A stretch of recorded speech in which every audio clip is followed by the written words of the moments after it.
more disciplined campaign. That is, until late this week when he brought up the birther issue again and then suggested Hillary Clinton's Secret Service detail should disarm and, quote, let's see what happens. In a moment, we'll talk with New Jersey Governor Chris Christie, a top Trump advisor, about the campaign, as well as the explosions in his state and New York City. But first, Hillary Clinton's running mate, the Democratic vice presidential nominee, Senator Tim Kaine. Senator Kaine, what can you tell us about the explosion in New York City and the investigation of whether or not it's a terrorist attack? You know, Chris, as of right now, that investigation is still underway.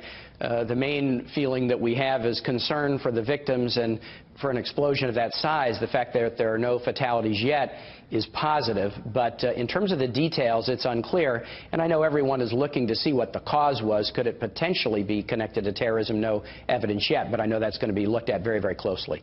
All right, let's turn to politics. And I want to begin with Donald Trump's comment on Friday night about what he believes is Hillary Clinton's hypocrisy when it comes to the issue of gun control. Here he is.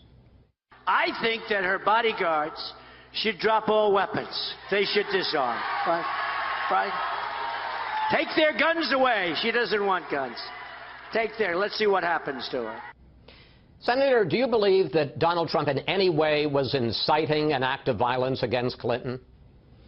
I do believe that, Chris. I was stunned when I saw it, although he's done it before. So two things. First, Hillary Clinton and I believe in the Second Amendment. We support the Second Amendment. We do support gun safety rules consistent with the Second Amendment. We're not taking people's guns away. But second, this notion that he's done before, look, if Hillary gets elected, then maybe Second Amendment people will have to take care of the situation, or his comment Friday night, or his statements in rallies, you know, I'd like to punch the guy in the face. He is using language that is an incitement to violence, or an encouragement of violence, or at least being kind of cavalier and reckless about violence. And that has no place in any election, especially an election to be president, commander-in-chief of this country. But to ask specifically, because what you're saying is fairly stunning, you believe it's an incitement to violence against his opponent in the presidential race, Hillary Clinton? I do. So, I mean, use the other example. You put it in the context of other things he has said. If Hillary gets elected, we may need Second Amendment people to take care of this. What did that mean when he said that just 3 weeks ago? And when you look at a series of these comments that he's making, I do believe it is an incitement, or at a minimum, an expression of indifference to whether violence would occur. And this is a pattern that has been repeated over and over again, and I think it doesn't belong in any race, much less a race to be president of this country. Trump also made a statement on Friday about the birther movement. Let's take a look at that. Hillary Clinton and her campaign of 2008 started the birther controversy. I finished it. I finished it. You know what I mean. President Barack Obama was born in the United States, period. Senator, do you think that Donald Trump is a racist? Chris, I don't know Donald Trump, so if I don't know somebody, I'm just not going to make that claim. But this is really important. For 5 years, from 2011 to 2016, last Friday, Donald Trump has perpetrated a bigoted lie that President Obama is not a United States citizen. This is so painful because, as you know, when African Americans came here in 1619 to Jamestown, all the way up through the end of the Civil War, they could not be citizens. That's what the Dred Scott decision said. Whether they were born here or born elsewhere, whether they were free or slave, they were not allowed to be U.S. citizens.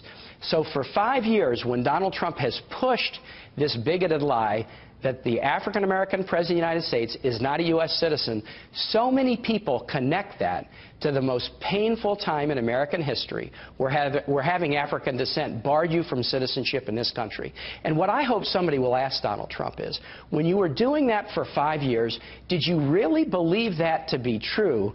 In which case, how gullible are you? How bizarrely conspiratorial are you? Or were you aware that it wasn't true? And if so, why were you trying to whip up the darkest emotions connected to the most painful chapter in American life? Let's turn to Hillary Clinton's health, which also raises the question of her transparency, because she was asked repeatedly this week when she told you about her illness, and she repeatedly refused to answer. Here she is. I communicated with Tim. I talked to him again last night. We've communicated, but I am, not going to go into our personal conversations. Senator Kaine, it turns out now that Clinton was diagnosed with pneumonia on Friday. She collapsed getting into that van at the 9/11 event on Sunday morning. Simple question. When did she tell you that she had pneumonia? And, Chris, I actually answered this on Monday and then again on Tuesday. We talked on Sunday. I called her after the incident in New York to express concern, and then we communicated over the course of a few hours, and I learned right away when I reached out to her, and that was when I learned about her condition. But why didn't she just, if I may, why didn't she just say it? Because this gets to the question of transparency, and I want to put up a new Fox poll. People were asked whether the candidates are honest and trustworthy. Clinton's net is -30. Trump's is -19.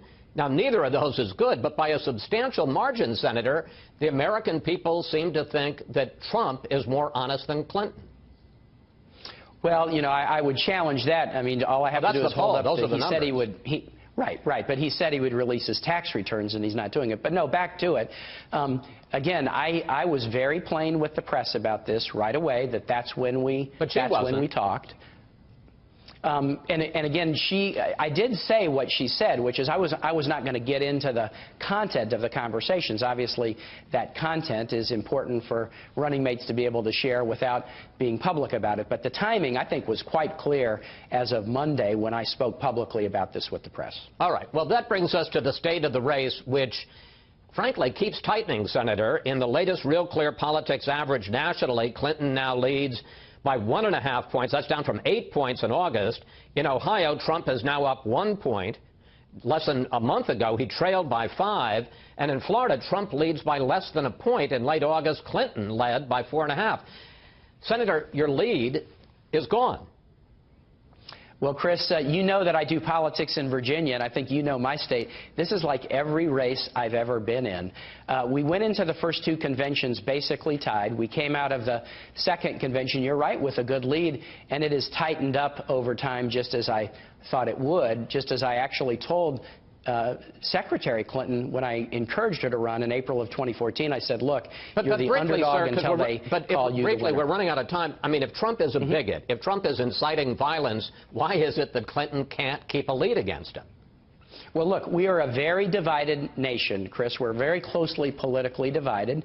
And, what we're trying to do over the course of the end of the campaign is just compare visions. Hillary and I have a vision for the country, Stronger Together. And that's the book that we put out recently with all our policies.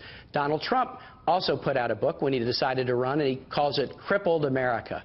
I don't recognize Crippled America in the optimistic, can-do, upbeat, positive spirit of the American people, but obviously we've got a real case to make between now and November 8th that our vision of Stronger Together is the vision that Americans should embrace going forward, and we have confidence that we will. Senator Kaine, thank you. Safe travels on the campaign trail. Thanks for talking with us, and thank you.